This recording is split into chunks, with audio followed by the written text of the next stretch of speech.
5, 4, 3, 2, 1.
Boa noite, pessoal. Boa noite. Mais uma vez aqui, plena segunda-feira.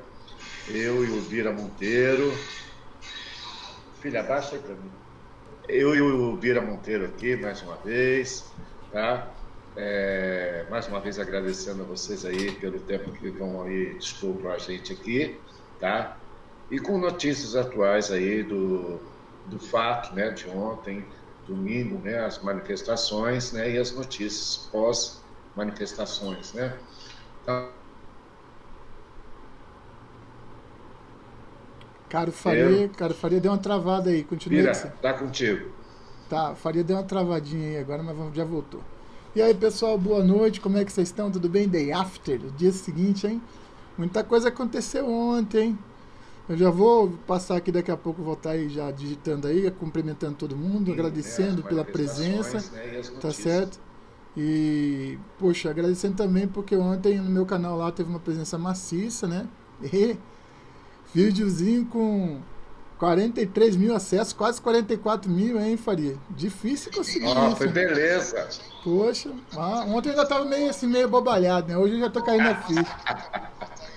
Não, sem brincadeira, gente. Muito obrigado aí pela presença de vocês lá. Foram 4 horas, entre 4 e 4 e pouquinho horas de... Vamos dar os boa noite, então, aqui, de transmissão, né? Vamos dar os boa noite, vamos ver. Deixa eu ver aqui, vamos lá. Tatai, boa noite. Boa noite, Noeli. Como é que tá você, minha amiga? Yolanda Fraga. Boa noitinha, Yolanda Fraga. Boa noitinha. Roseni Lois, boa noite. Maria de Lourdes Marconato Moro, boa noite. Ellen, boa noite. Maria Clara, boa noite, amiga. Espero que você não fuja para outra live que você tem que, né? Clarinho. Ela é disputada nas lives, né? Ela sai de uma live, entra noutra. Moderadora disputada. Lígia Vaz, boa noite. Ellen, boa noite. Conchita Montou, boa noite. Gerson Fernandes, boa noite. Por enquanto é esse pessoal que tá por aí. Eu vou dar meu boa noite. Boa noite e minha continência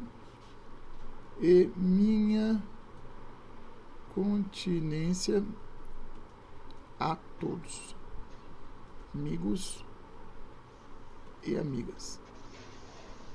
É isso aí. Mais alguma coisa aí, Faria? Vamos passar para os finalmente, que tem tempo, tem chão aqui, hein? Não, eu sei que tem, Bira. Pessoal, peraí, Luísa Santos está dizendo o áudio está baixo. O meu ou do Bira? Olá.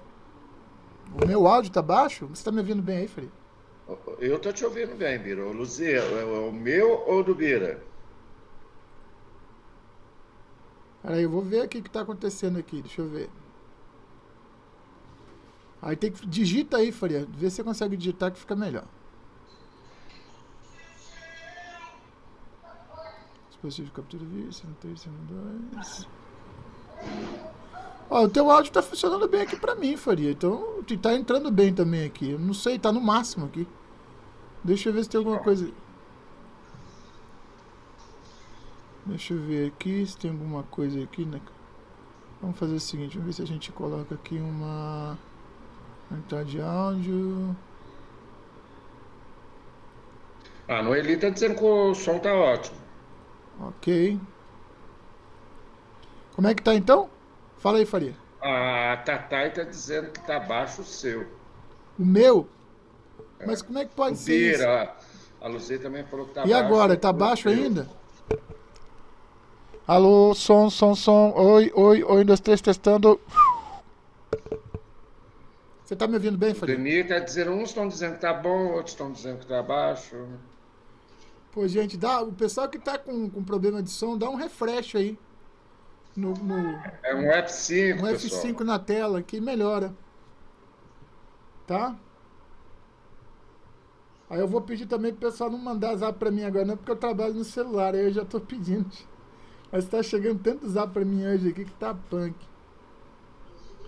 Chegando zap tudo que é lugar do Brasil, cara, você acredita? Não, o som tá bom. O pessoal tá dizendo que o som tá Tá bom. ótimo. Então vamos em frente, ou você quer falar alguma coisa? Fala aí, Faria. Não, vamos começar a pauta, que hoje nós temos bastante assunto, né, Bira? Gente, o Faria me pediu que começasse com esse áudio aqui. Estamos aqui para votar sim. Estamos para votar sim. Peraí que eu tenho que colocar Estamos o celular aqui, aqui- senão eu derrubo, acabo pegando nele. Estamos aqui para votar porque nós não queremos um país da impunidade. Mesmo aqueles parlamentares de respeito que têm opinião contrária, isso é parte da democracia, nós não estamos aqui para dizer que queremos um país em que não se puna culpados. Lógico que a presunção da inocência, um pilar da democracia, ela é basilar para todo e qualquer cidadão. Mas nós conhecemos os processos do judiciário brasileiro, processos morosos, lentos, cheio e eivado de recursos e mais recursos, Eu vou pedir o data que dá vênia uma aqui, sensação social. Eu vou pedir data vênia aqui pelo seguinte, ó. Eu já falei isso aqui e vou repetir. O judiciário brasileiro é caro, é lento e é ineficaz. Aumenta a ideia de impunidade. Normalmente quem consegue se defender é quem tem dinheiro. E processos demoram anos para ficar pronto, mesmo que você tenha dinheiro para recorrer. Por isso os processos empilham. Eu já falei isso um monte de live, já falei isso aí. Tá certo? Agora eu acho que a gente deve ser maluco, né, Faria? Porque agora que o deputado tá falando isso. O judiciário é o judiciário da impunidade. E aí é que está o problema. Nós precisamos, inclusive aqui vejo o deputado João Campos, que não sei se continua em algum momento, foi relator do novo Código de Processo Penal. Nós precisamos rever e votar com celeridade, deputado João Campos. Porque essa sensação de impunidade é que o brasileiro já não está suportando mais. Ver homens e mulheres que praticam e se envolvem com crimes, entram numa porta e saem pela outra de uma maneira célere, descomunal, não vista em democracias mundo afora. Este sentimento no Brasil precisa parar, precisa ser estancado. E é por isso que o Congresso, que já debate, é o segundo argumento que aqueles que discordam usam, estão debatendo. Como é que é o nome desse deputado mesmo? Eu esqueço, o nome dele é diferente. É alguma coisa. Aí eu teria que voltar lá na Eu live. vou achar, já vou responder, tá, Maria Clara? Só um instantinho. Debatendo de maneira assodada. Essa PEC não está sendo debatida agora por causa de soltura do ex-presidente Lula. Não. Essa PEC está sendo debatida já desde o ano passado. Então este é mais um argumento falacioso. Talvez nós estejamos atrasados demais. Vocês vão ter lógica. Porque isso aí, a gente já teve vários debates nas redes sociais, né? E aí tem até um folclore, né? Que fala, então, a esquerda não tem lógica. Mas eu preciso insistir em perguntar isso. Quando é que vocês vão ter alguma lógica? Para não dizer que eu estou sendo perseguidor, vou colocar uma outra questão que é bem mais fácil de todas as pessoas entenderem. Vamos falar do Queiroz. Chegou a hora de falar do Queiroz. O senhor Luiz Inácio passou por um processo de primeira instância, onde tudo foi tramitado, passou por um processo de segunda instância, onde foi tudo tramitado conforme todos os prazos legais, foi condenado nas duas instâncias. E eu tenho que assistir os seus apoiadores dizerem na cara de pau que aquilo ali não valeu de nada. Nada, nada, nada. O Queiroz, que sequer está sendo processado pela justiça, nem começou a responder, e se tiver que ser, que seja. O outro deputado da Bahia aqui já disse que tem todas as provas de todos os crimes que ele cometeu, inclusive que ele já era para estar preso. Então, é uma coisa que você, para não ter que dar uma gargalhada, você tem que se indignar, porque senão você vai perder a moral do negócio.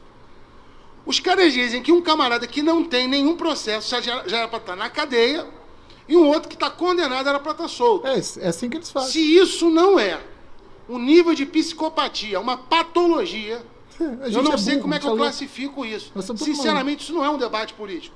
Isso é um debate de pessoas normais com gente que está fugindo de manicômio. Porque não é possível, que a falta de lógica é uma coisa que inviabiliza qualquer debate. Eu não posso debater com quem não tem um mínimo de raciocínio lógico. Ou mau caratismo, que é a única explicação que você encontra para isso. Então, eu agora, nas redes sociais, a única provocação possível é, tá bom, o que a gente faz com o Queiroz agora? Continua deixando solto ou manda prender? O assassino da vereadora é a mesma coisa? Não, aí não. Esses precisam prender. Mas o Lula precisa soltar todo mundo que está sendo processado, todo mundo tem que respeitar o prazo legal.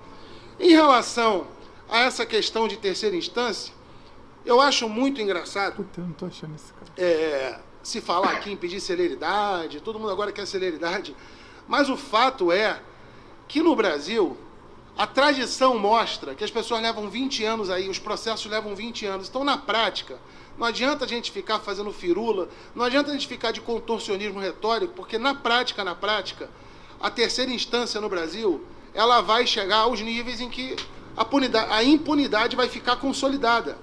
Então, sem dúvida nenhuma, seguindo a orientação de países que são referência, que agora eu não sei por qual razão esses países não servem mais, seguindo a orientação desses países, da Europa, dos Estados Unidos, onde todo mundo que recebe a condenação em primeira instância já vai cumprir a sua pena, e diga-se de passagem, não necessariamente todas as penas sejam ficar trancados numa cadeia, existem penas de vários tipos, dependendo da gravidade do crime, mas que de forma que na primeira instância de condenação já se começa a cumprir a pena, e isso é ponto pacífico nesses países, o Brasil deveria seguir a mesma história. E para o senhor Ivan Valente também, que estava aqui, perguntou, como sempre se faz, o partido dele, o PT, se fazem como os únicos solidários à realidade de uma cadeia. É só para o senhor saber que eu, na minha empresa, já contratei pessoas que foram presas, conheço a realidade de presídio, já visitei presídio, sei muito bem a realidade de um presídio, e essa questão não é a que está em discussão nesse momento. Discutir sistema carcerário é outro debate. O debate que se impõe aqui é de que maneira nós vamos dar um recado para a sociedade brasileira, dizer para a sociedade brasileira que quem a afrontou, seja com crimes violentos, seja saqueando o erário público, vai ter a devida resposta.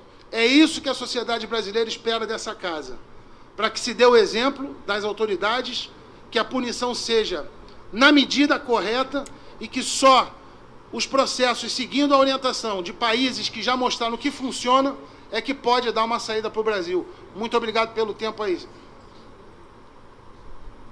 O Supremo Tribunal Federal não precisaria ter colocado o Congresso nessa situação.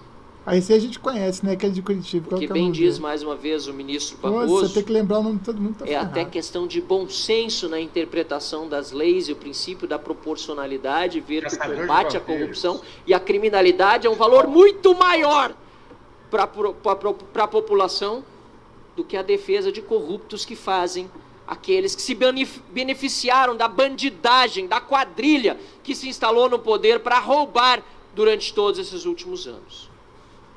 Mas assim funciona a democracia. Estão aqui no parlamento, têm o direito de falar, têm o direito de defender, mas a cada pronunciamento de um parlamentar contrário à prisão na segunda instância, percebo mais compromisso com o crime, mais compromisso com a corrupção, mais compromisso com a violência nas nossas ruas.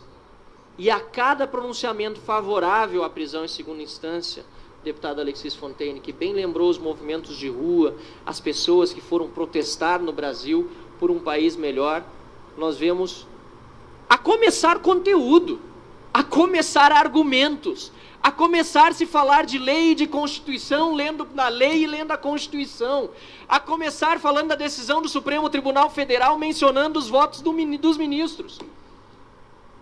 Portanto, a começar responsabilidade no trato com a palavra. Em segundo lugar, e mais importante do que tudo isso, responsabilidade civil e social, responsabilidade com as pessoas, com os brasileiros, com o povo honesto, com quem ficou extremamente indignado com a decisão do dia 7. E mais ainda com a soltura imediata no dia seguinte de tantos presos, inclusive Lula, o chefe da quadrilha, o chefe da bandidagem que se instalou nesse país, e que agora está solto e que já deveria ter a sua prisão preventiva decretada pelos impropérios e pelo acossamento que faz as instituições do Estado de Direito e a democracia brasileira. Mas não nos abalamos por isso, senhor presidente.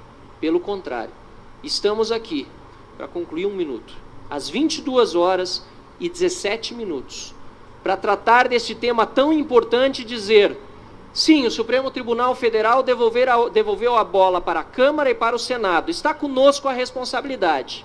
E nós teremos, nem vou dizer o prazer, porque é um desprazer ter que lidar com temas penais, com bandidagem, com corrupção. Mas pelo menos nós teremos a responsabilidade de devolver à cadeia aqueles que jamais deveriam ter dela saído. Muito obrigado, senhor presidente. Nenhum ser humano é perfeito. Eu não sou. Todos nós temos virtudes e defeitos.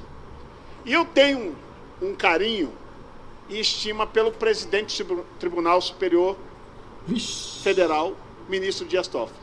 Respeito, tendo que é uma pessoa que tem diálogo com os outros poderes, que tem diálogo com a sociedade civil. E quero registrar aqui que essa é uma postura não daqueles que se sentem, alguns lá, eu tenho hora que penso que eles se sentem vice-deuses, porque Deus ninguém é, só tem um.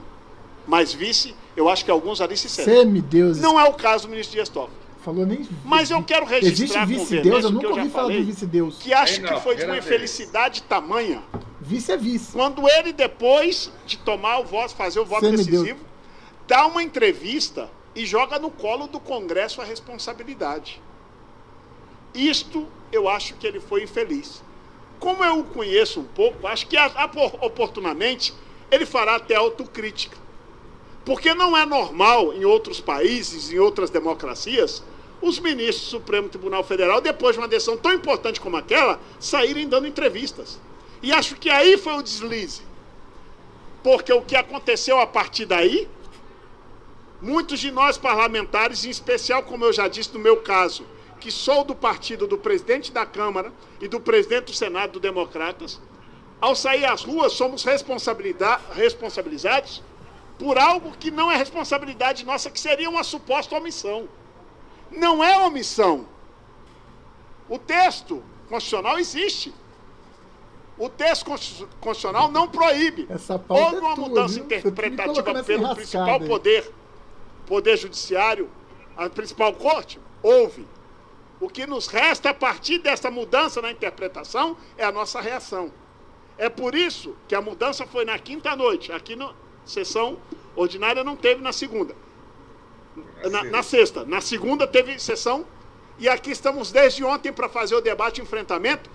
E com a celeridade que se requer o caso, e com respeito inclusive aos contrários, nós precisamos deliberar e votar. Porque na democracia se respeita a maioria através do voto. Quero reforçar aqui que as alterações infraconstitucionais foram justamente aquelas que inauguraram no nosso país a liberdade para suspeitos de crimes muito graves. Começa lá em 1973, é até engraçado ver hoje o PT, a oposição, falar tanto contra a prisão em segunda instância, quando foi a Lei Fleury, senhor presidente, de 1973, que garantiu a liberdade ao delegado Sérgio Paranhos Fleury, depois de condenado na primeira instância, às pressas, votado a toque de caixa aqui neste parlamento, garantindo que ele tivesse liberdade, pois foi incluída na lei a questão dos bons antecedentes do fato de ele ser réu primário para não permanecer preso. Mas talvez não cause tanta surpresa o PT hoje aliar-se àqueles que querem soltura de condenados, aliás, em segunda instância. Até porque quando faz a defesa de Lula, faz também a defesa de Eduardo Azeredo, do PSDB, do Mensalão Tucano, que foi tão criticado aqui pela oposição em anos passados e que foi solto por essa decisão do Supremo Tribunal Federal. É importante lembrar que as decisões do STF, aliás, para alterar o entendimento constitucional da nossa legislação, e em particular do nosso Código de Processo Penal, normalmente acontecem na esteira de grandes casos de corrupção, quando grandes corruptos são condenados. Foi o que aconteceu, deputada Bia Kicis, em 2009, quando, pela primeira vez mais recentemente, o Supremo Tribunal Federal decidiu que condenados em segunda instância não precisariam ficar presos. Foi logo na esteira da condenação do Mensalão. Não é coincidência, creio eu. Não é coincidência, tem certeza a sociedade brasileira. 2016 altera-se o entendimento da Suprema Corte Brasileira e, mais uma vez, garante-se a punição daqueles que, condenados por crimes de corrupção também, em segunda instância, para que cumpram sua pena na cadeia. Foi então por maioria de votos 7-4. E agora, 7 de novembro de 2019, ocorre um novo revés no combate à corrupção no Brasil.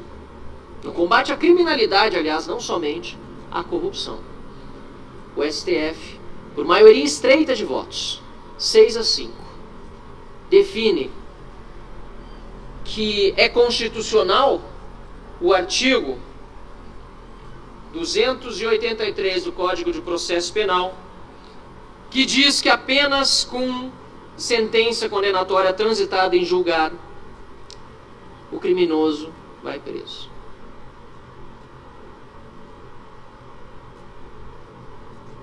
Pessoal, eu tô vendo aí que tem muitas opiniões, eu não vou nem digitar. Acabou o áudio? Eu sei que o pessoal tem uma vontade de resolver a coisa de uma hora para outra. É fato. Isso é fato. Eu sei que o pessoal... isso. Guerra civil? Guerra civil? Então vamos trazer a Guerra da Secessão aqui, que tinha os Estados Unidos, que tinha a sua força central, o norte e o sul. Quantas pessoas morreram na Guerra da Secessão? Milhares. Principalmente do sul que perdeu. Tá certo? Então, assim, não adianta, gente. Essa birra que a gente tem, esse sonho que a gente tem, lindo, maravilhoso, que o Exército vai fazer, não é as mesmas características de 64. Não tem as mesmas características. Hoje o embate é político, ele não é autocrata. Porque se a gente tivesse uma maioria popular, mas não tem, o país está dividido em dois, que nem na Guerra da Secessão. Eu sei que tem muito youtuber que fala aquilo que as pessoas querem escutar, mas eu não falo, gente. Eu não falo. Hoje, se você faz uma tomada pelo poder, pela força, vai ter guerra civil. O que você acha, Faria? Concordo com você, Biro, porque o pessoal, vocês não sabem o que é uma guerra civil dentro de um país. Vocês vão perder parentes e depois vocês vão dizer, poxa, eu briguei pela guerra civil para tirar eles do poder e tal. E a hora que vocês começarem a perder parentes, aí eu quero ver se vocês terão a mesma opinião Vocês não estão percebendo que as Forças Armadas estão fazendo tudo para que isso não aconteça no país? E deixa eu dizer uma coisa aqui, Faria. Deixa eu dizer, eu não quero te cortar não, mas é que vai escapar. Presta atenção, vamos supor que em determinados locais, vamos pegar o Nordeste. Vamos supor que em determinados locais, o lado de lá seja forte. E as pessoas que são contra eles, o que elas vão sofrer? Represália. Certo? Vão ser brasileiro contra brasileiro. Tem coisa pior do que isso, já aconteceu, gente. E em número muito menor no Araguaia, em 73, isso já aconteceu, em número muito menor. E foi horrível só para aquela micro-região. Agora imaginem hoje. Olha o Chile, falou muito bem. Você falou muito bem. Pô, o Chile, você acha que você quer o Chile para você? Você quer morar no Chile? Hoje eu não queria morar no Chile, não. Cara, isso chama-se guerra tridimensional, quadridimensional. Ela não vem, não é um pessoal que está aqui e outro que está aqui, não. Começa sequestro, roubo de banco. Tá entendendo? A coisa pira na maionese. Aí vamos lá, vamos falar da comunidade internacional. Vamos falar da comunidade internacional. Não, porque é muito simples, parece que é só botar o blindado ali e tá tudo certo. Não é não, gente. Não é. Vamos Prado aqui, pelo amor de Deus. Oi? Não, Olha, gente, se fosse tão simples assim já estava resolvido. Não é, Alfaria? Gente, se houvesse... eu tenho certeza que isso não vai acontecer. Mas vocês que falam isso, uma guerra civil no país... Gente, vocês vão arrepender no primeiro dia. No primeiro dia vocês se arrependem. O meu amigo aí, o 77 Mr. Shark. Tubarão, cara, é o tubarão. Você sabe o que é toque de recolher? Hein, Tubarão? Sabe o que é toque de recolher? Você sabe o que é ter tua casa revistada? Você, Mr. Shark, pode ser revistado a qualquer momento, a qualquer hora do dia. Você, mas eu sou pra PT, não sou, eu sou pra Bolsonaro, não sou pra... Não interessa. É guerra quadridimensional. O inimigo pode estar nas tuas costas do lado, a Força Armada vai agir primeiro, com rigor, depois ela vai perguntar alguma coisa. Vocês não sabem o que é isso. Pergunta para quem mora nas favelas do Rio de Janeiro, que tiveram o exército lá, tá certo? E olha que lá eles pegaram leve, mas pergunta para quem morava lá no Haiti. Dá uma olhada nos posts dos haitianos. Os caras não gostavam, por quê? Porque ninguém quer viver uma lei marcial. O pessoal sabe o que é lei marcial, Faria? Fala aí o que é lei marcial. Eu acredito que o pessoal não saiba. Gente, para você sair de casa, para você ir para o trabalho, você pode ser revistada a qualquer momento, a qualquer lugar, entendeu? Pode entrar na tua casa, pode... E a lei marcial, foi o que o Bira falou aí agora, a lei marcial, meu Deus do céu, vocês vão perder a liberdade que nós temos aqui dentro de casa. Eu não você quero... pode estar escondendo arma dentro de casa. Eu não quero perder o nosso debate aqui, porque isso aqui não é um debate intervencionista, nós não estamos falando disso agora. Não, tá certo. Tá, mas eu vou responder mais uma aqui. Ele está falando que o povo é bunda mole. Não é, o Mr. Check, dá uma olhada que quem está fazendo esses embates lá no Chile não é o povo. São milícias venezuelanas e cubanas, que são orquestradas, tá? Eles têm até o horário certo de detonar, por exemplo, detonaram 10 estações do metrô ao mesmo tempo. Não, cara, não dá para comparar nem a situação do Chile, nem a da Nicarágua, nem a da Venezuela, nem a da Bolívia com a situação do Brasil. Aqui a ordem, existem autoridades vigentes. Nosso problema é político. Ele tem que se resolver na ordem política e não na ordem bélica. Você está entendendo? Nós não temos uma FARC aqui no meio do nosso território dividindo. Ainda não temos. E outra coisa. Mas tá bom, Mr. Check, eu não vou tentar convencer você. Você tá com a tua cabeça, eu respeito, agradeço até, porque como nós somos das Forças Armadas, a gente sabe, tá certo, que o pessoal quer essa solução via Força Armada, só que não é a questão do povo acomodado, é questão que não é... Eu vou botar um áudio do presidente no final aí você me diz o que você pensa. Vamos em frente, Faria? O Faria saiu do ar, não sei o que houve, ele desligou ali. Então eu vou assumir aqui o controle aqui, vamos em frente, tá? Ele deve estar com algum problema lá porque ele saiu do ar. Ele está no ar, mas ele fechou lá. Vamos falar de coisa boa rapidinho? Olá, meus amigos. muito obrigado pela Mizuka. presença de todos vocês no meu canal. Pessoal, eu sou muito grato pelo apoio que vocês têm me dado. O crescimento do canal é 100% mérito de vocês. Quem não é inscrito, se inscreve aí, dá uma força pra gente, certo? E se você puder, galera, compartilha esse vídeo aos seus amigos, no Facebook, WhatsApp, e dá um gostinho, beleza? Meus amigos, é o seguinte, olha só que interessante, a China dispõe de 100 bilhões de dólares para investimentos no Brasil. Não, meu amigo, a China não está comprando o Brasil. A China está investindo no Brasil. É claro que eles não vão investir 100 bilhões de dólares à toa, né? Pelo amor de Deus, você não seja ingênuo, né, meu amigo? O que eles estão fazendo é garantindo a comidinha no estômago deles, né, meu amigo? Porque você sabe que esse BRICS, o BRICS que foi realizado no dia 13 e 14 agora de novembro, o BRICS não é o que as pessoas pensam. Tá? O BRICS, eu até fiz um vídeo mostrando para vocês, ontem, 2 dias atrás, eu fiz um vídeo. Era um plano gigantesco do inimigo, tá? Esse BRICS é uma grande balela. Esse BRICS, na verdade, era uma arma contra os Estados Unidos, tá bom? Mas, como mudou a presidência do Brasil, como não é mais um socialista vagabundo, né? Como não é mais o ladrão, né? Então, assim, a China não tem escolha, meu amigo. Inclusive, no começo desse ano, eu já avisei, no dia 29 de abril de 2019, esse ano, no começo desse ano, centenas de bilhões em investimento, grande oportunidade para o Brasil. Eu já tinha avisado que isso ia acontecer. Ou seja, esse BRICS, independente se acontecesse esse BRICS ou não, a China iria investir no Brasil. Você está me entendendo? O que a China está fazendo é garantindo alimento para eles. É claro, meu amigo, quem ganha somos nós, porque isso é investimento aqui no Brasil. Igual diz o Paulo Guedes, se o chinês brigar com a gente, ele não vai colocar a ferrovia nas costas e ir embora, não vai, tá? Vai ficar aqui a infraestrutura, toda a infraestrutura que eles criarem, é claro que para ajudar eles mesmos no caso, para garantir que o comércio continue sendo realizado com eles, meu amigo, é mais de 1 bilhão de pessoas, de chinesinho que tem na China, meu amigo. Zóio puxado, mais puxado que eu. Então é muita gente que tem lá. Então assim, o que eles estão fazendo, meu amigo, é garantir o deles, tá? Eles pensam assim, antes nós investimos lá e garantimos o nosso do que outro invista e garante o deles, né? Então vamos garantir o nosso. E claro, meu amigo, eles não estão comprando o Brasil, eles estão investindo no Brasil. É diferente, tá? Então é uma tacada muito boa, mas isso iria acontecer independente do BRICS ou não, tá? Só para esclarecer para vocês. Meus amigos, é o seguinte, você viu o que aconteceu? Hein? Mudando um pouco de assunto aqui, o Bolsonaro realizou um corte histórico em verbas de publicidade da Globo.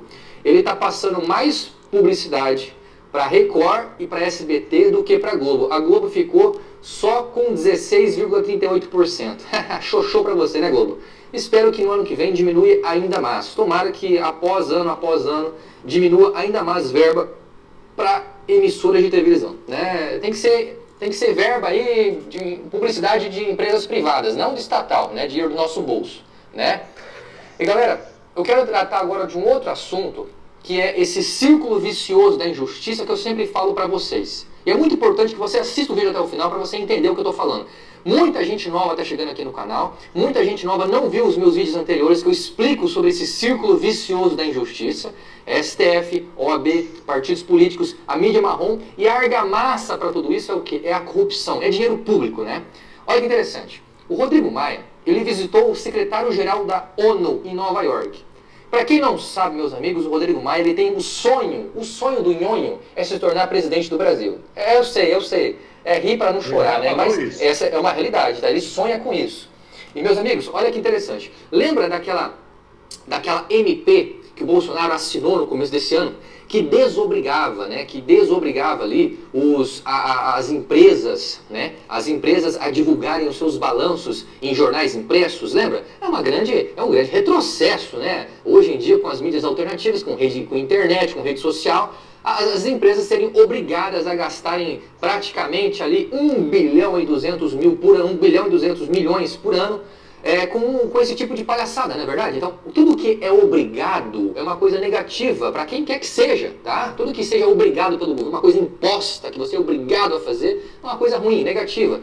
E o Bolsonaro, ele queria acabar com isso, né? E olha que interessante, meus amigos, o Rodriguinho Maia, ele criticou isso aí, falou, não, isso não tá certo, não é legal isso aí, né? E olha que interessante, meus amigos, no dia 18 de outubro, agora, mês passado, o ministro do Supremo Tribunal Federal, Gilmar Mendes, determinou a suspensão da MP 892 até a liberação do Congresso ou apreciação pelo plenário da Corte. O próprio Rodrigo Maia falou que não ia passar, tá? Lembra do círculo vicioso? Um ajuda o outro. Olha que interessante aqui, meu amigo.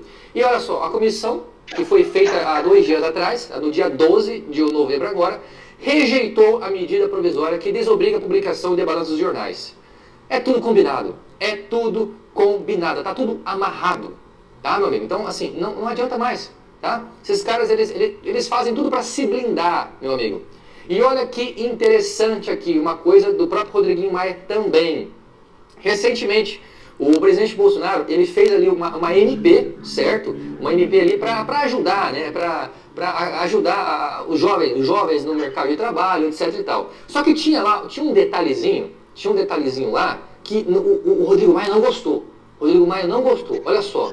O presidente da Câmara, Rodrigo Maia do DEM, afirmou que a medida provisória que foi editada nesta semana pelo governo federal com a intenção de aumentar a inserção dos jovens no mercado de trabalho, uma coisa boa, será aprovada, mas só depois de passar por ajustes no Congresso. Nada tá bom para o Rodrigo Maia, né? Um desses ajustes se refere à regulamentação da profissão de jornalistas. Jornalistas. Ele defende a mídia marrom, a militância esquerdista, mas a sua grande maioria está nas mídias ali, na mídia marrom, tá entendendo? Olha só que interessante aqui. A MP 905 acaba com a obrigatoriedade do registro profissional de jornalistas de mais de 13 profissões, né? Ponto que, segundo Maia, deve ser retirado do texto. Por quê? Se desobrigar o caboclo que exerce a sua função de jornalista, independente de quem seja, eu posso me intitular jornalista aqui, porque eu não sou formado nessa porcaria. Só um pouquinho, pessoal. Quero cortar um pouquinho aqui o nosso amigo falando aqui. Ele está falando sobre jornalismo e tal, etc. E as profissões que foram cortadas, né? Ou vão ser cortadas. Vão ser tentar feita exclusividade, né?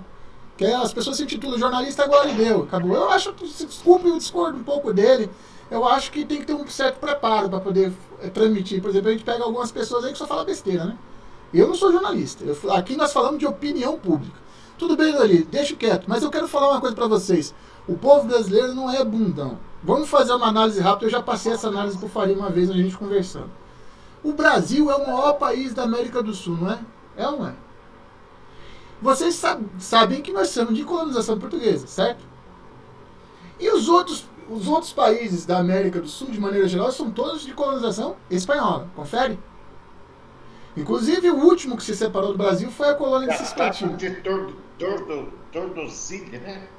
Não, esquece de Tordesilhas. Eu tô falando a Espanha ficava... Era todos aqueles países que tem hoje, era da Espanha. Inclusive, Cisplatina que ela conquistou depois, certo? Com os outros 33 do Forte. Mas o que eu estou resumindo é o seguinte. O país só não se separou porque o povo brasileiro é ordeiro. Porque senão hoje, cada estado da federação era um país. Pararam para pensar nisso já? Por isso que tem Bolívia, Peru, Chile, Equador, então tudo separado e tudo fala a mesma língua, espanhol. Mas como tinha essa ideia revolucionária do espanhol, que adora uma revolução por qualquer coisa, eles se separaram. E hoje são muito menores do que o Brasil. Portanto, eu não acredito em guerra civil. O Duque de Caxias, que foi um dos maiores militares que já existiu no Brasil, chamava-se o Pacificador. Como é que ele fazia? Ele primeiro mandava um recado que ele estava chegando com a tropa dele. Ele levava os seus cirurgiões, dentistas, levava os seus cirurgiões e tal para atender não só as tropas, mas para atender a população. Chamava-se ACIS, Ação Cívico Social. Chegava nas viúvas e dava dinheiro, saneava a primeira coisa que ele fazia. Punia os estupradores, os ladrões, deixava o comércio funcionar, botava tudo em ordem. Depois ele assimilava os do exército inimigo dentro do exército brasileiro. Porque bicho é bobo, não.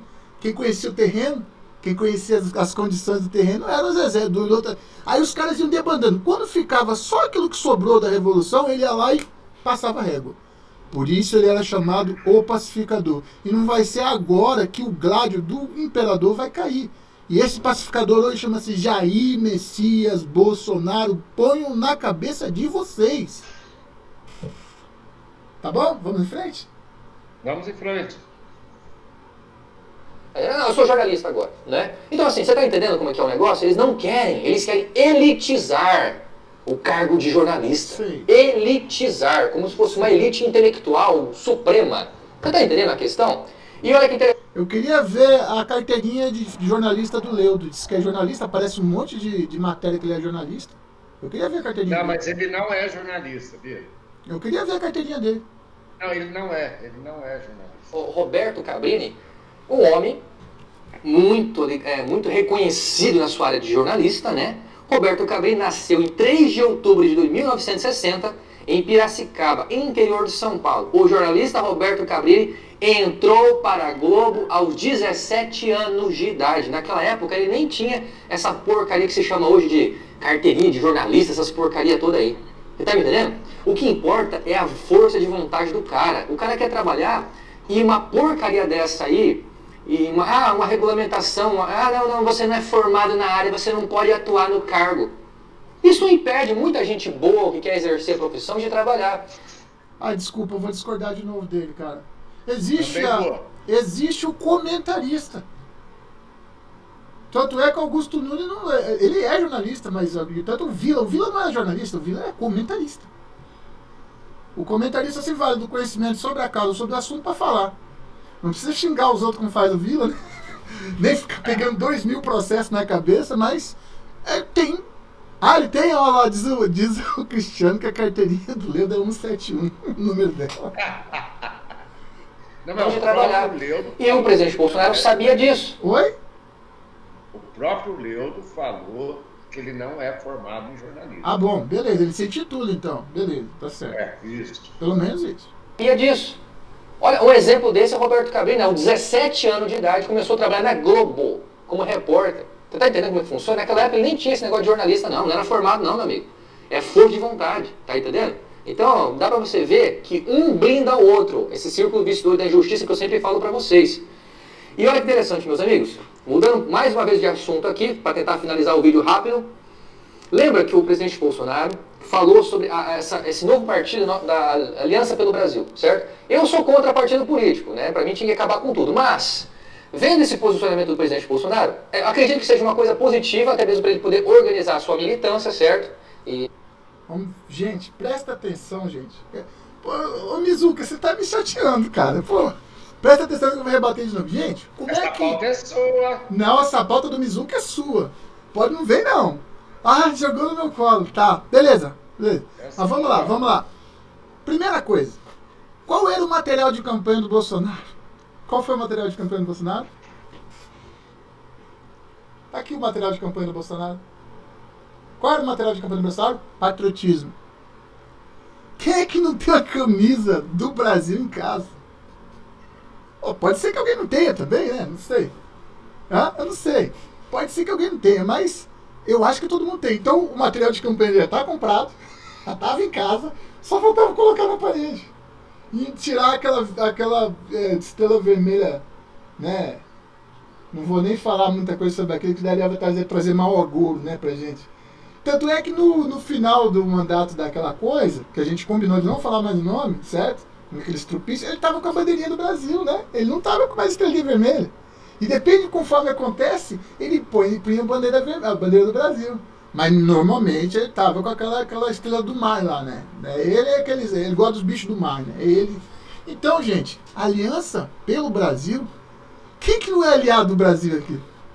Eu sou aliado do Brasil. Você tá entendendo? Isso é uma jogada de marketing sinistra. Quem é patriota, quem é contra essas coisas que vêm de fora do país, que é conservador e nasceu no país, até quem não sabe nem o que é ismo, tá certo? Gosta do Brasil. Normalmente a gente gosta onde a gente nasceu, né? Mas parece que tem gente que não gosta. Mas vamos em frente. Por isso eu acho que essa jogada foi de mestre. Certo? E a militância conservadora, tá, eu não sou totalmente contra, tá? Pelo simples fato de ser o presidente que está começando isso aí, né? Certo? E olha só que interessante, o Marco Aurélio de Mello, o ministro do Supremo Tribunal Federal, olha só o que ele falou aqui: votei pela desaprovação dos últimos partidos. Ou seja, até o próprio Terça Livre fez aqui uma matéria sobre isso, falando, será que é uma ameaça? É claro que é uma ameaça, meu amigo. Os caras não querem que o presidente Bolsonaro faça isso, porque ele vai aproveitar a sua grande popularidade para atrair um máximo de milhões de pessoas para fazer parte dessa nova aliança, que é o novo partido do presidente, né? E olha só que interessante, mais uma coisa aqui que aconteceu recentemente, eu não consegui comentar essa semana. O ministro Dias Toffoli pediu acesso a relatórios do COAF de mais de 600 mil pessoas e empresas. Eu vou pular pro próximo áudio, que esse já tá muito velho. Não, muito batido. essa pauta é sua, viu? Não, essa pauta não é minha, tá? Seu Mizuka hoje não. Mas seu Mizuka hoje tá mandando mal, hein? Pelo amor de Deus. Não, a pauta não é minha, não. Tá, vamos em frente. O Brasil está definitivamente de volta ao jogo. Durante a campanha eleitoral, o hoje presidente Jair Messias Bolsonaro pregava que faria negócios em benefício do país, sem viés ideológico. Pois bem, assim que assumiu a presidência, estabeleceu negociações com os Estados Unidos e mandou um recado ao mundo de que o Brasil agora é outro. Logicamente, Bolsonaro foi muito criticado pela oposição, que passou a acusar o presidente de querer entregar o país aos americanos, de que Bolsonaro estaria se ajoelhando ao Trump e coisas piores, em uma narrativa maldosa para esconder o desespero. Mas o tempo foi passando, o presidente continuou visitando diversos países, sendo recebido sem o manto da desconfiança como nos desgovernos anteriores. Nada como um dia após o outro. Na última semana, o Brasil acabou de vez com as narrativas fantasiosas da oposição, divulgando as prósperas negociações com a China, que trava uma disputa comercial gigantesca com os Estados Unidos. O tempo do Brasil enviar o dinheiro suado do povo trabalhador para ditaduras amigas passou, e agora o governo está abrindo a economia para mostrar ao mundo que o gigante adormecido finalmente acordou e está pronto para o avanço. Pois bem, a China agora coloca à disposição do Brasil 100 bilhões de dólares, cerca de 420 bilhões de reais. Um número estratosférico que vai transformar principalmente a infraestrutura do país, fundamental para o desenvolvimento. O governo chinês anunciou que pelo menos 5 fundos estatais farão os investimentos no Brasil. Nas reuniões ocorridas entre os dois países em Brasília, Pequim também sinalizou com uma expansão do crédito por meio de seus bancos no Brasil, para competir principalmente por clientes do agronegócio e da indústria. O ministro da Infraestrutura, Tarcísio de Freitas, assinou na última quarta um acordo de cooperação com o Ministério dos Transportes da China e, ao longo de 5 anos, haverá uma parceria que promete transformar o Brasil todo em um gigantesco canteiro de obras. Essa parceria ainda pode destravar um fundo criado pelos dois países em 2017, destinado principalmente à expansão de malha logística no país. Os chineses aguardam a decisão sobre quais seriam os empreendimentos a serem financiados com os recursos desse fundo binacional, que será o sinal verde para depositar 15 bilhões de dólares para o Brasil. Estamos presenciando o início de um novo ciclo econômico no Brasil, rumo ao desenvolvimento e à prosperidade. Freitas destacou que o Brasil, no governo Bolsonaro, vive o melhor momento da história na captação de recursos do exterior e não pode perder essa oportunidade única de estabelecer um novo ciclo de desenvolvimento. Nós precisamos, para ser bem-sucedidos, num programa de concessão, dessas duas palavras: credibilidade e urgência. Credibilidade está relacionada à segurança jurídica, que a gente consegue passar para o investidor. Urgência é no acelerador, para não perder a oportunidade. Nós estamos com a melhor oportunidade da história nas mãos. Então nós temos que pisar no acelerador, vocês têm que pisar no acelerador. O ambiente nunca teve tão favorável para nós, em momento nenhum da história, para a gente fazer investimentos, para a gente trazer investidores para fazer concessão. Eu vou parar o meu amigo capitão aí, Tarcísio, para dizer o seguinte: ele usou 2 princípios da engenharia: urgência e utilização imediata dos meios. Só que ele trocou o nome. Urgência é o seguinte: tudo tem que ser feito no tempo certo. E os trabalhos, trabalhos com prioridade e urgência, né? Prioridade tem que ser feito no tempo certo. Urgência: mais vale uma estrada desburacada e terminada do que uma asfaltada inacabada. Você está entendendo o que eu estou querendo dizer? Mais vale um Brasil hoje que vive um monte de problemas sociais, problemas de STF, problemas de político e tal, mas funcionando na sua via principal, que é economia, infraestrutura, etc., do que uma guerra civil que ia parar tudo. O que você acha? O que vocês acham? Eu acho que mais vale isso. Concordo com você. Antes, um serviço bem feito do que um mal feito.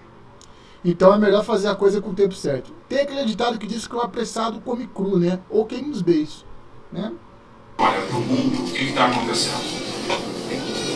O mundo está encolhendo. A gente vai vendo as revisões de crescimento para baixo, para baixo, para baixo. O mundo está sofrendo os efeitos do envelhecimento da população, está sofrendo os efeitos das guerras comerciais, está sofrendo os efeitos da polarização política. Então é o cara que tem indústria na China, que está tirando a indústria da China, está mandando para o Vietnã, e aí naquele período de transição ele está parando de produzir. O mundo está encolhendo, a economia desaqueceu. Bancos centrais compraram dívidas a custo muito baixo.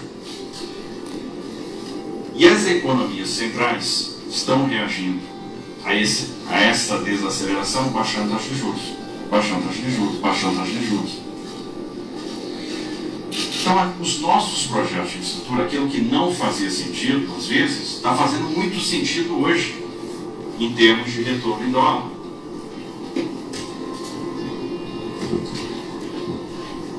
E o que a gente tem visto? Bom, no Brasil, o número de capitais está aumentando. A gente está vendo já uma expansão do varejo, está vendo já uma expansão da indústria, uma retomada do emprego. A gente começa a experimentar um novo ciclo de crescimento. Interessante que esse ciclo muito... Não, vamos parar tudo e fazer a guerra civil agora. Vamos chamar o exército, a aeronáutica pega os helicópteros, já pousa em cima de tudo, a marinha fecha tudo que é rio, acaba a exportação, acaba com tudo, quebra tudo, vamos lá, vamos, quebra tudo, tem aquela música, vamos. Eu não sei por que o povo tem essa ideia de o que é mais difícil, sabe o que é, ó? É cuidar disso aqui, ó. O que é que eu falo que isso aqui é? Né? O dedinho, né? Cuida do seu dedo, cobre o seu congressista. Não é na porrada que a gente resolve as coisas, não. Agora, se tiver que sair na porrada, a gente sai. Ciclo muito lastreado, quase que completamente em capital privado.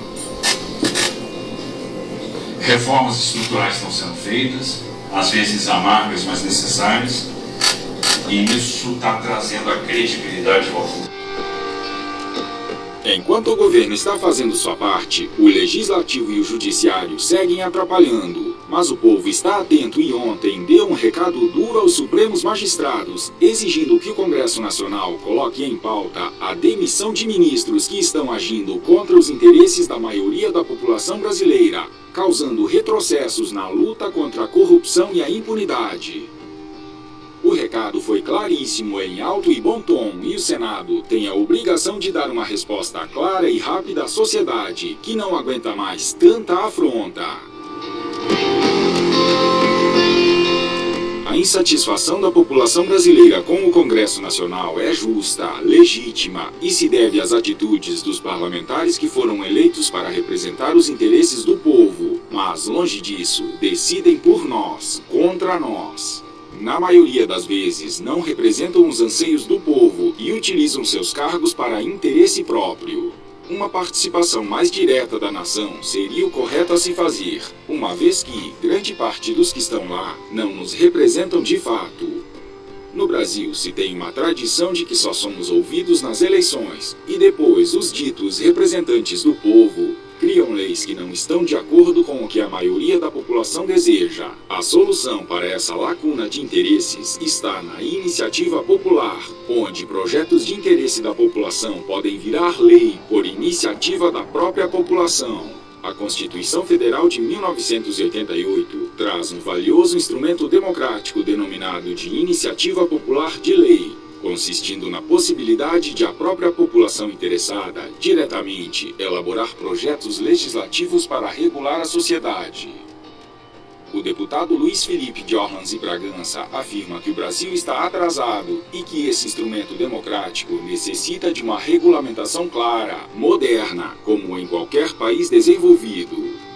esses projetos de iniciativa popular estão muito mal regulamentados. Os projetos de iniciativa popular têm que ser de iniciativa popular e eles têm que incidir sobre, eu diria que um repositório jurídico que encaminha um processo independente, distinto da política, de quem ocupa o cargo político.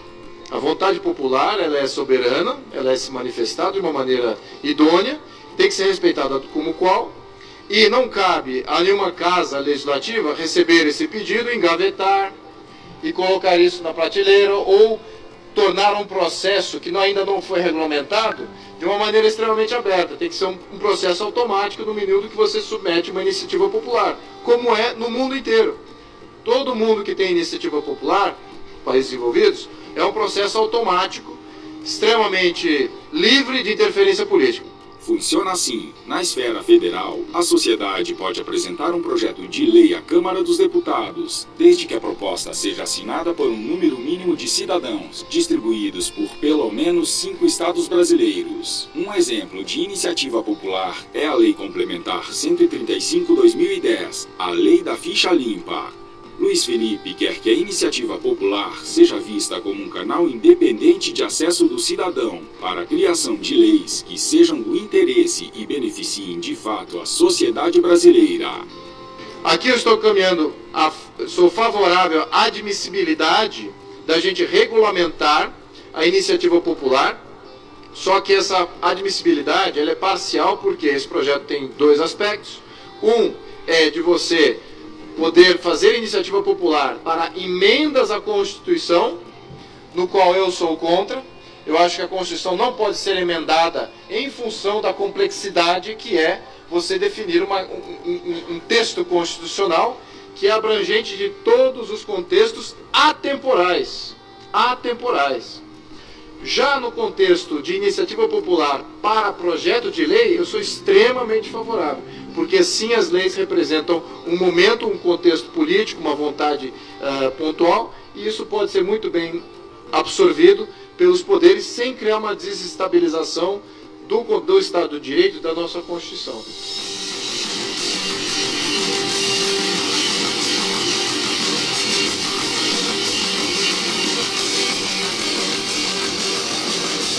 E é exatamente como eu estou falando para vocês.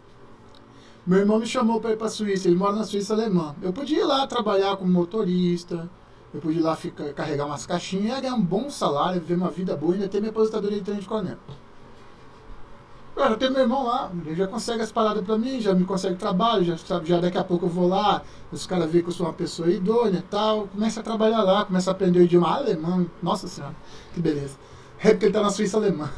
Aí ele fala, não, vem. Eu falo assim, meu irmão, eu prefiro ficar e tentar consertar o Brasil. Mas Birajara, quem é você, cara? Quem que você pensa que você é para consertar o Brasil?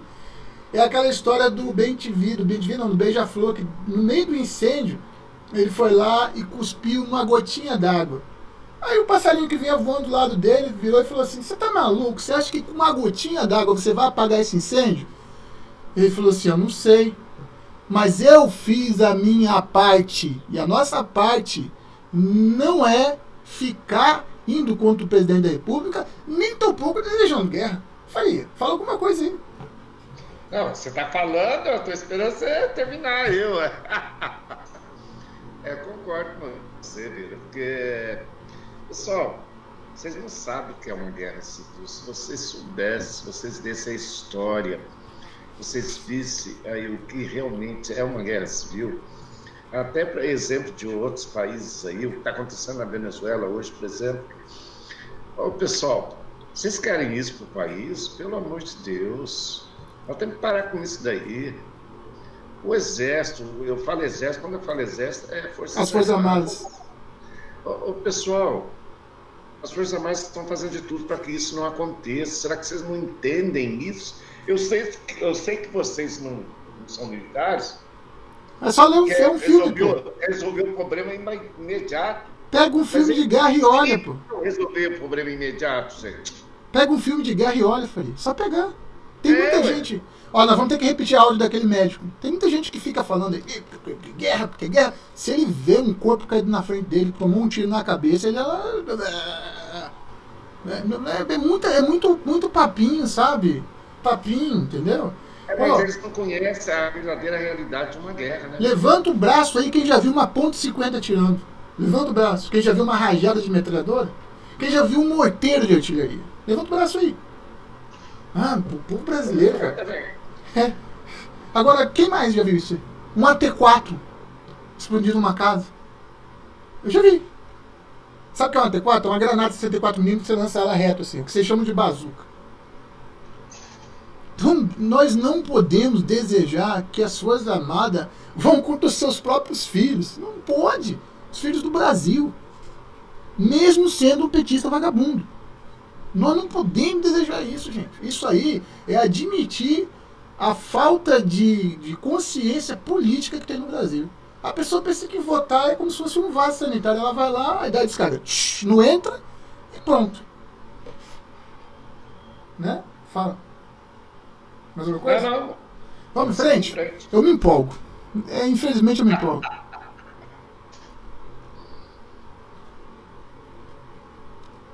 Vai lá. Peraí, ele tá ocupado lá. Deixa eu passar pra cá pra mim. Estamos terminando aí, gente. Falta pouco. Mas ele voltar a rua para pedir impeachment de... Vamos lá. Pô, esse cara eu vou colocar até a foto dele. Peraí, esse aqui eu gosto dele. Mesmo contra a vontade do Gilmar Mendes, mesmo contra a vontade de muitos meios de comunicação, mesmo contra a vontade do Centrão, mesmo contra a vontade de muitos políticos, o povo voltou às ruas. Sobre isso eu quero conversar daqui um pouco, mas antes convidar você a se inscrever em nosso canal, compartilhar nosso conteúdo em suas redes sociais, dar o joinha e ativar o sininho. Quem não é inscrito no canal dele, se inscreva. Preste atenção que tá aí uma pessoa inteligente, hein? Pouco jornalista tem esse conhecimento dele.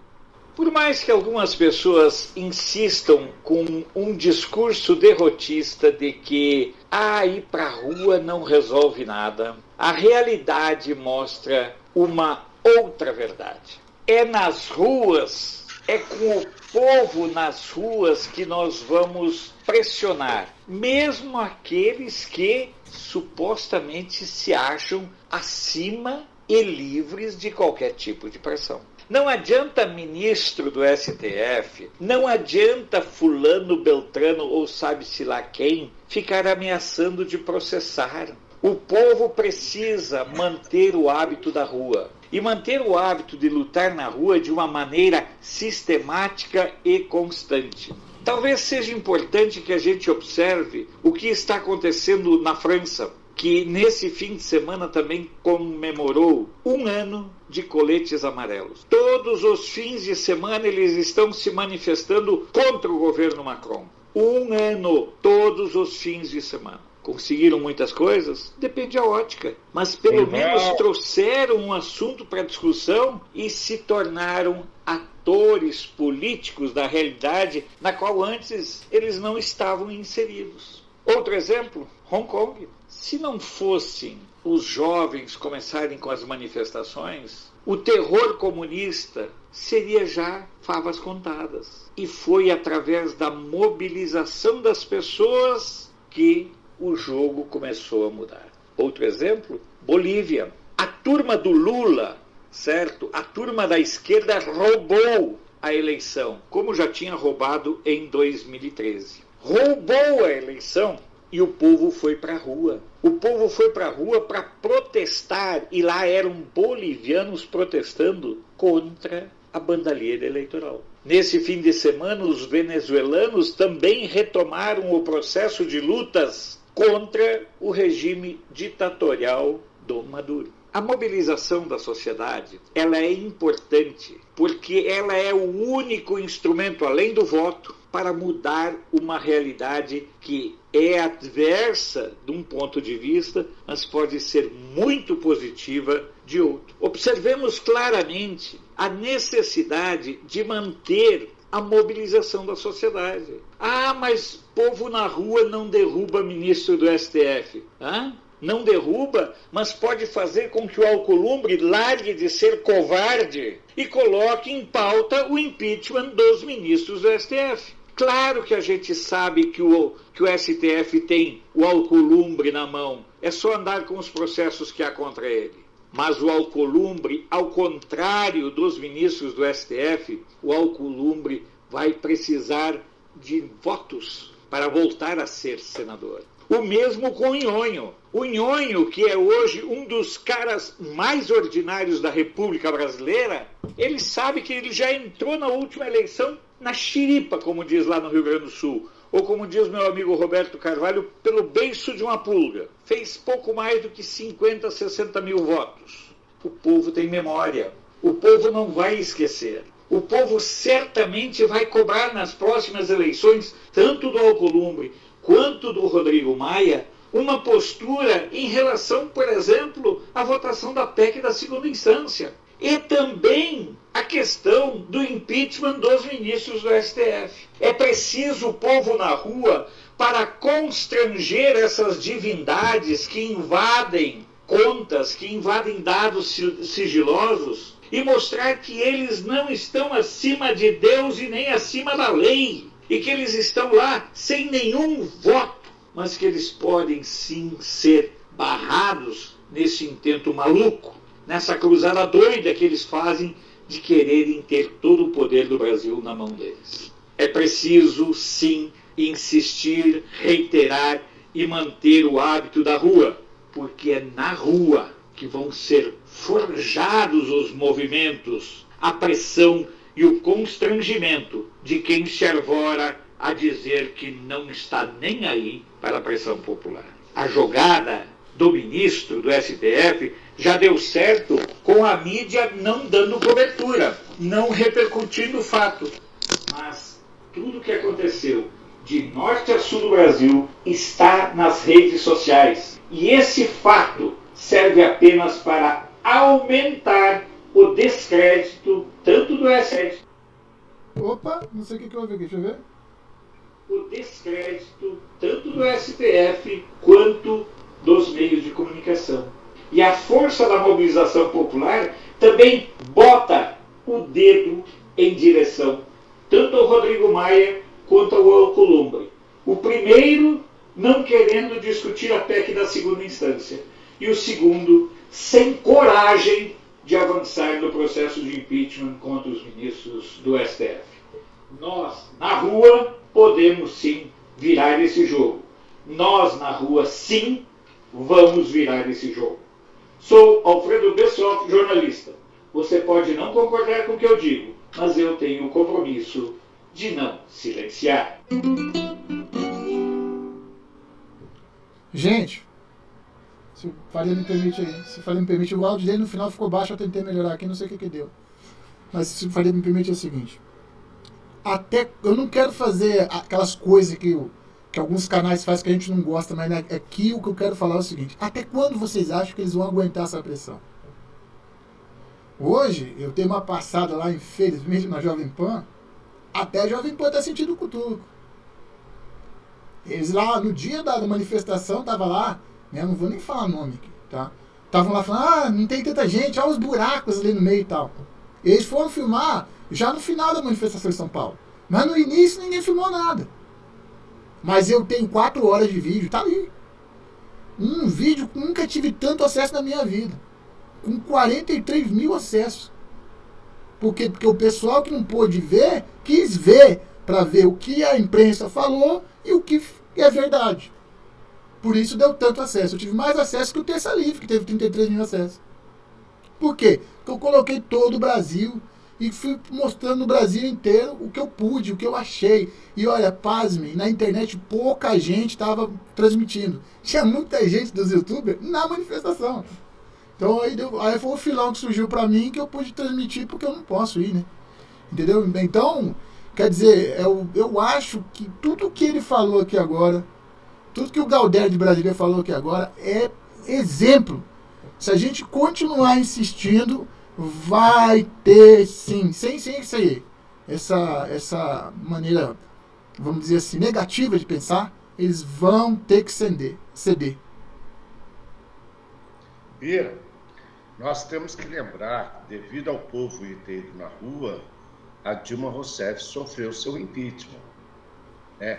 Aí o pessoal fala, não adianta ir para a rua, não adianta ir para a rua. Ó, de tanto insistir, de tanto bater na cabeça do prego, martelo bater na cabeça do prego, o prego afunda, tá? O prego não afunda na primeira martelada tua, não. Você tem que martelar até afundar o prego, tá? Será que o Gilmar vai cair? É uma coisa nossa. Será que o Gilmar vai cair? Olha, cara, eu tô com uma esperança aí, porque ele já fez o que ele queria fazer, soltar o Lula. Agora ele sai, né? Ó, essa pauta aqui é tua, hein? Não vem com essa conversa, não. Essa pauta é tua, vamos ver. Não, eu não tô falando que não é, mas já tô... Meu nome é Fernando Melo, esse é o Comunicação e Política. Faço aqui um vídeo muito prático para que hoje você saiba o que nós fizemos ontem lá no protesto pelo impeachment do Gilmar Mendes. E eu quero dar para você aqui uma resposta, uma base legal, para que você entenda por que hoje nós podemos ter convicção de que o ministro Gilmar Mendes está aí nos seus últimos dias à frente do Supremo Tribunal Federal. Ele vai cair. Vamos lá, quero ler para vocês aqui um pedacinho da lei número 1079 de 1950, que é conhecida como a lei do impeachment. Vou ler para você aqui o artigo 41. É permitido a todo cidadão denunciar perante o Senado Federal os ministros do STF e o PGR pelos crimes de responsabilidade. Artigo 44. Recebida a denúncia pela mesa do Senado, será lida no expediente da sessão seguinte e despachada a uma comissão especial eleita para opinar sobre a mesma. O que a lei do impeachment está dizendo é que qualquer cidadão brasileiro pode abrir um processo, pode fazer uma denúncia no Senado Federal com relação a um dos ministros do STF ou mesmo ao PGR. Para isso, basta que você encontre algum crime de responsabilidade que ele tenha cometido e aí você entra com a tua denúncia lá no Senado.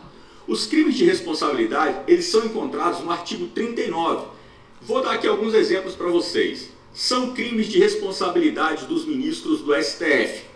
Alterar, exceto por via de recurso, a decisão de um voto. Proferir julgamento... Vou responder só rapidinho a Maria Batista Mendes. Nós estávamos às vésperas da eleição para senador e deputado federal. E muitos deles não foram eleitos de novo. Respondi? Então eu acredito sim que foi o povo na rua. E deu a resposta nas urnas. Mas é como eu tenho falado, Maria Batista. A gente fica recriminando político, falando mal de político, todo mundo político não presta, não sei o que, não sei o que lá. Aí quem presta não quer ir para a política, sabe por quê? Porque já acha que já vai se misturar com a porcaria. E a gente continua assim, eu não gosto de política, mas o político gosta de você. Ele gosta dos teus impostos, ele gosta do teu dinheiro, ele vai aumentar as tuas taxas e vai botar no bolso dele. Enquanto a gente não mudar esse pensamento, que nós somos o patrão, a gente gosta de ficar como se fosse, sei lá, um enganado, um coitado, a vitimização. Vamos parar com isso, vamos encarar de frente. Tem que ter consciência e opinião pública, sim. E ela tem que ter valor. Quando, por lei, seja suspeito na causa. Tá vendo? Se o ministro do STF, ele vota, ele julga um caso em que ele é suspeito, isso é um crime de responsabilidade. E ele pode sim ser denunciado por qualquer cidadão brasileiro. Quantas vezes nós já não vimos crimes serem julgados no STF por pessoas que, inclusive, não apenas estão ali suspeitos na causa, como estão diretamente envolvidas no processo. Exercício de atividade político-partidária é um crime de responsabilidade. Hoje, o presidente do Supremo Tribunal Federal é um ex-advogado do PT, que inclusive está trabalhando para tirar o líder do PT, que é Lula, da cadeia, limpar sua ficha para que ele possa concorrer. Ser patentemente decidioso no cumprimento dos deveres do cargo. Isso aqui é ridículo. Todos os ministros ali praticamente cometem esse crime de responsabilidade. Proceder de modo incompatível com a honra, dignidade e decoro. Precisa nem comentar, né, pessoal? Vamos lá voltar então ao nosso artigo 44. Recebida a denúncia pela mesa do Senado, será lida no expediente da sessão seguinte. Gente, aqui está o pulo do gato de tudo que tem acontecido hoje. Eu quero abrir os teus olhos para isso aqui nesse breve vídeo. O que tem acontecido hoje é o ministro, o senador Davi Alcolumbre, ele tem decidido o que deve ou não deve ir para frente dentro do Senado Federal. Porque ele tem utilizado uma manobra do regimento interno do Senado e nós precisamos começar a falar sobre isso para que essa manobra seja desmontada. A manobra é a seguinte: aqui na lei do impeachment está dizendo que as denúncias não são enviadas ao presidente. As denúncias devem ser recebidas pela mesa do Senado. E aqui está a jogada que o Alcolumbre está fazendo. O Alcolumbre não está levando os pedidos à mesa do Senado. Por quê? Porque ele está considerando que antes de levar os pedidos, as denúncias à mesa do Senado, ele pode pautar a ordem da pauta da casa. Então, Davi Alcolumbre ele tem decidido o seguinte: olha, eu, por lei, deveria levar as denúncias para a mesa avaliar. Porém, sendo eu presidente da casa e tendo eu o direito legal de definir a ordem de votação da casa, eu não vou pautar a entrega dessas denúncias à mesa, porque eu vou sempre protelar essa entrega e jogar para frente. Veja bem, a lei determina que quem recebe a denúncia não é o Alcolumbre, e sim a mesa.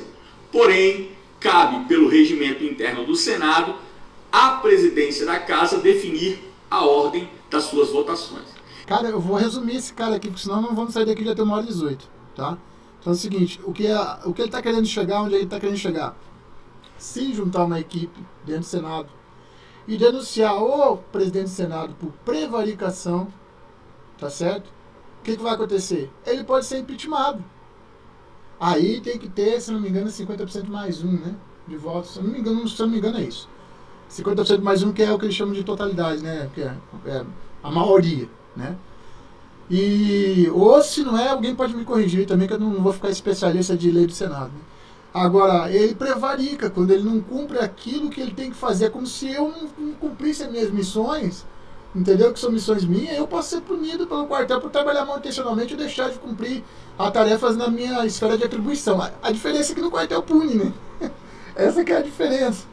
Mas, acho que está entendido que nós estamos em cima do laço mesmo. O quartel pune imediatamente. Quem paga, paga na hora. Isso aí que a gente fala. Paga e paga na hora. Não tem habeas corpus, não tem mais isso não. Gente, pra gente finalizar a live, vamos ouvir nosso presidente, tá?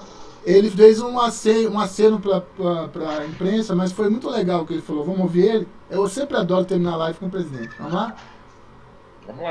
Vou relembrar meu tempo aí que estava nativa e saltar dentro d'água aí. Quem sabe no Rio de Janeiro, lá na Barra da Tijuca, hein?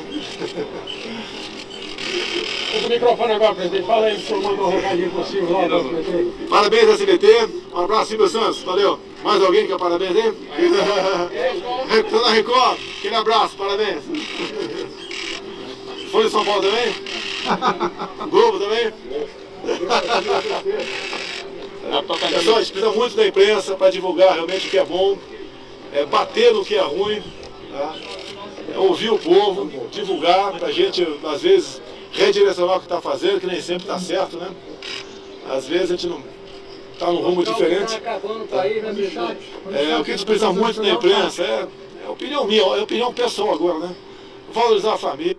O pessoal está pedindo para você olhar o chat aí. Respeitar as crianças, tá certo? Porque é uma família sadia que tira o Brasil realmente da situação complicada que se encontra.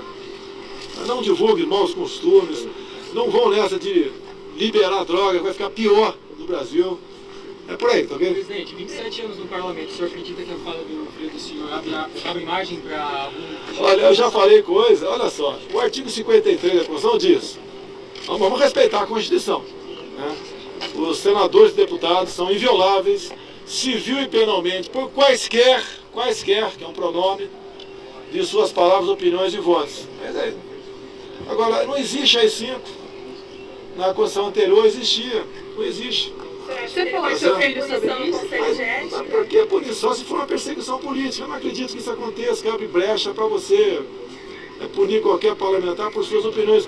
O parlamentar tem que ser imunidade do artigo 53 para ele defender o que bem entender. E ponto final. E lá na frente, se a população achar que ele não foi bem, não vote mais nele.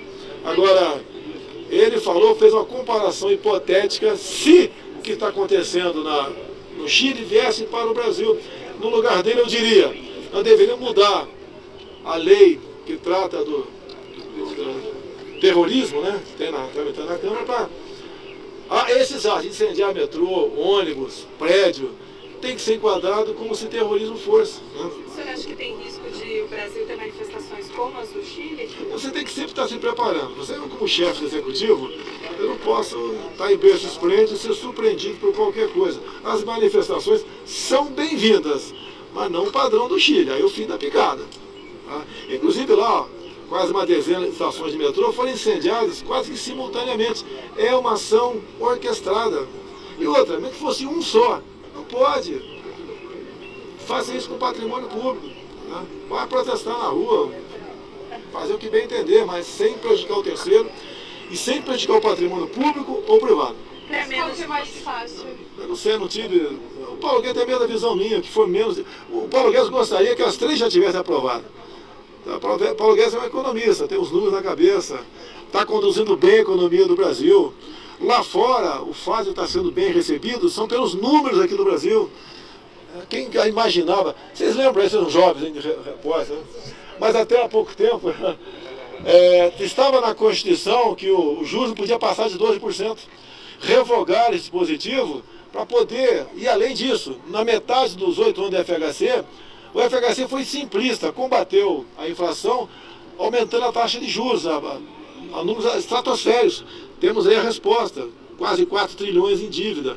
E quem diria, né, agora a taxa de juros está em 5%, pode chegar a 4,5% esse ano ainda. Sobre emprego, presidente, o senhor já tem informações sobre o pacote de emprego? Como é que Olha, você desde aproximadamente 1.000 milhões de empregos foram recuperados no atual governo. Essa é a política que estamos implementando. Gostaria de zerar já, mas ninguém tem essa possibilidade. Quando o Temer lá atrás aprovou uma pequena reforma trabalhista, já foi bem-vinda. Se não fosse aprovado lá atrás, estaria em situação complicada. O Brasil, eu agradeço Michel Temer por essa reforma lá atrás dele. A nossa, a lei de liberdade econômica, a desburocratização que já se faz presente, tá certo? E essa reforma tributária é muito importante. Ela tem que ser feita alguma coisa. Não pode, como ao longo de décadas, se tentou fazer uma reforma muito boa e acabou não aprovando nada, daí continua ruim. Você pode ver, quem cria emprego é a iniciativa privada. Eu posso criando cargos de comissão, abrindo concurso público, tá? Mas quem cria emprego é a iniciativa privada. E para tal, né, quem produz tem que ter menos burocracia, menos regulamentação. Eu não sei como até o pessoal do campo resiste em produzir com tantos problemas que ele tinha. Com os órgãos ambientais, que tem que fiscalizar sim, mas não de forma xiita. Tá? Criação de emprego.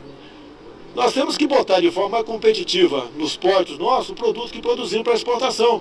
Esses 10 bilhões de dólares oferecido pelo príncipe herdeiro da Arábia Saudita, conversei ontem com o Tarcísio da infraestrutura, nosso capitão aí, uma parte considerável vai para a infraestrutura. Eu quero colocar só um adendo aqui. Claro que eu não vou fazer adendo ao presidente, né? Mas a coisa engraçada aqui é que quando falaram desses 10 bilhões, a esquerda veio e falou que esses 10 bilhões eram de um ditador, né? Vinha de um ditador, não sei o que lá. Uai, nós mandamos dinheiro para ditaduras. Olha a diferença, o pessoal ainda quer discutir com a gente ainda. Só pode ser maluco mesmo, né? Não discuta com esquerdista porque não tem futuro. Vai para a infraestrutura, que eu falei para eles, se depender de mim, que eu quero ouvir, que eles entendem melhor do que eu, recuperando e recriando um modal ferroviário, tá certo? Como a Ferrogrão, a conclusão da Norte e Sul, daqui 1 ano e meio está pronta, concessão, fazer as costelas também, pode entrar nesse pacote, talvez a nossa saída para o Pacífico possa ser acertada com esse recurso agora, a gente vai economizar vários dias de tempo para levar esse material para a China.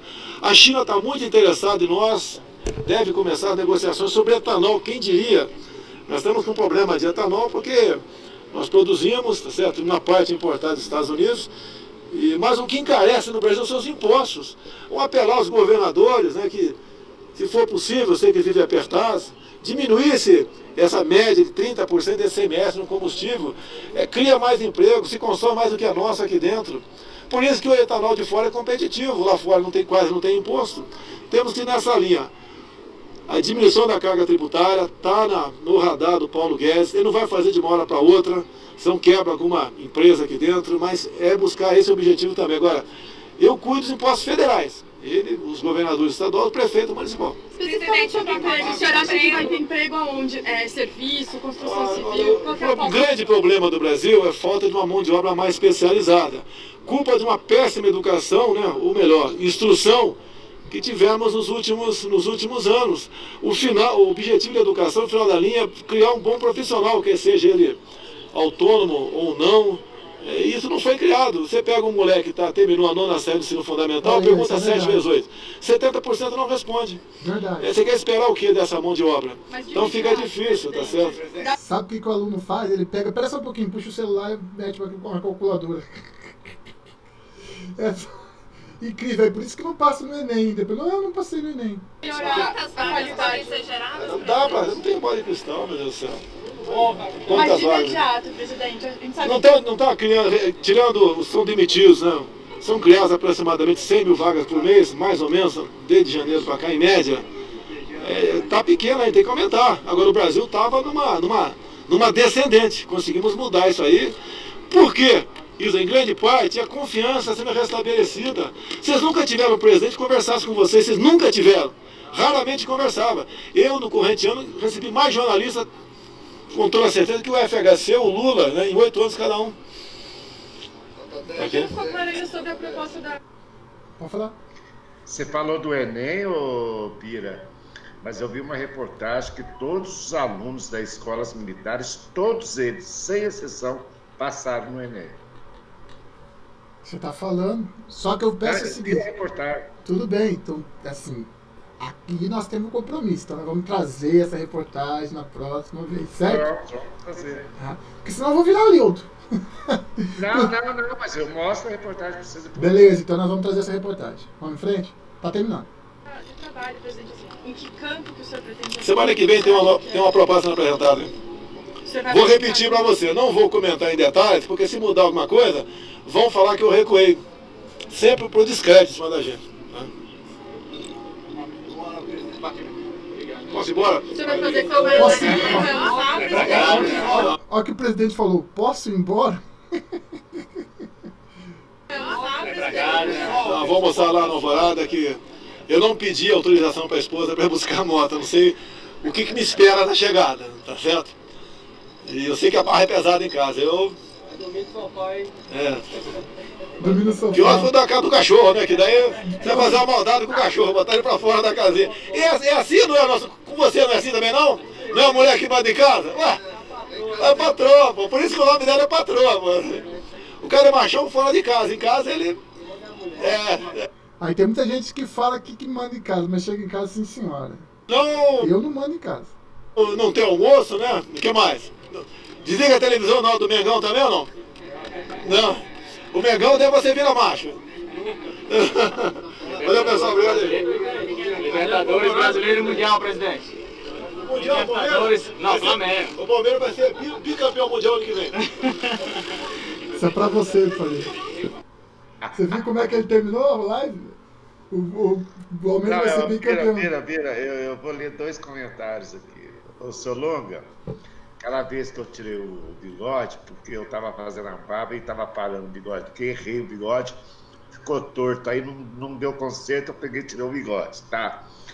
E o Tadeu aqui está dizendo, o Leudo disse que é autista, hipertenso, alcoólatra e agora é bipolar.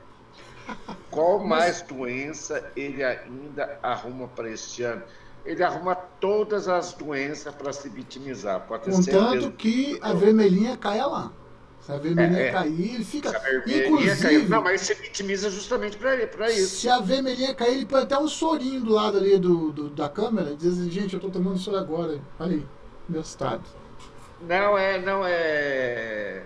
Ele usa, inventa doenças, essa coisa toda, para se vitimizar. Quer dizer que agora ele é o empresário, da TV a cabo de Balneário Camboriú? Não, e agora, né, Bira, ele disse que aquele canal dos Estados Unidos lá não deu certo, que o canal dele não foi, e agora ele tá lá em Camboriú. Ele ia para abrir uma rádio a cabo lá, não sei o que, tal. Cara, aí, vamos finalizar. Só que ele não vai mostrar nada, viu? Vamos finalizar, que já tem 1h32 de live. Tá na hora. Tá na hora de ir embora, tá na hora de dar tchau. Pessoal, vou finalizar aí. Tá finalizando, eu quero colocar aqui, desculpa se eu fui muito, às vezes eu sei que é um cacuete nosso. Esse eu acredito que o meu presidente também está cuidando disso aí, porque viu como a gente tratou os repórteres. Mas é que só a visão que a gente tem de uma possibilidade de uma intervenção militar no Brasil inteiro, o ônus que isso traz para o país, ele é tão grande que as pessoas que pedem isso não têm noção. A gente respeita, porque as pessoas estão sem paciência, e a gente respeita. Agora, não podemos torcer por uma guerra civil. Eu vou deixar isso aqui como meu último recado. Um abraço para vocês. Brasil acima de tudo, Deus acima de todos, e todos somos aliados do Brasil, viu? Com certeza. Pessoal, mais uma vez agradeço aí a atenção de vocês. Eu gosto quando vocês fazem uma brincadeira aqui, viu, seu Longa? Viu, Tadeu? Eu gosto aí que o Tadeu até falou sério, né? Do Leudo Costa. O Tadeu, o seu Longa aí sempre tá brincando, né? E eu adoro a brincadeira do seu Longa aí. Tá? É sempre um prazer ter o senhor aqui no canal, viu, seu Longa? Pessoal, obrigado pela atenção que vocês dispuseram aí pela gente. Nosso tempo já ultrapassou. Minha continência aqui para o meu amigo e irmão Bira. Minha continência aqui também para todos vocês, tá? E amanhã, se Deus quiser, nós estamos de volta, mas amanhã no canal do Bira. Calma, tá faltando uma coisa.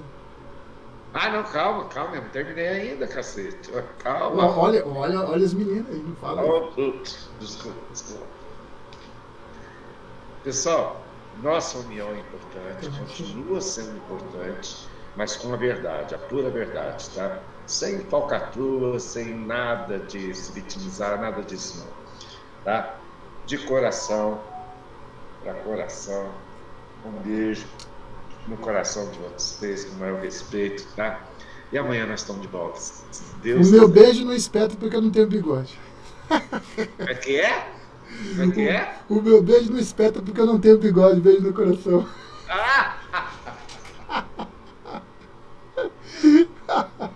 Boa noite, brincadeira só para finalizar, gente. Até mais. Lá vai eu correr para desligar a live.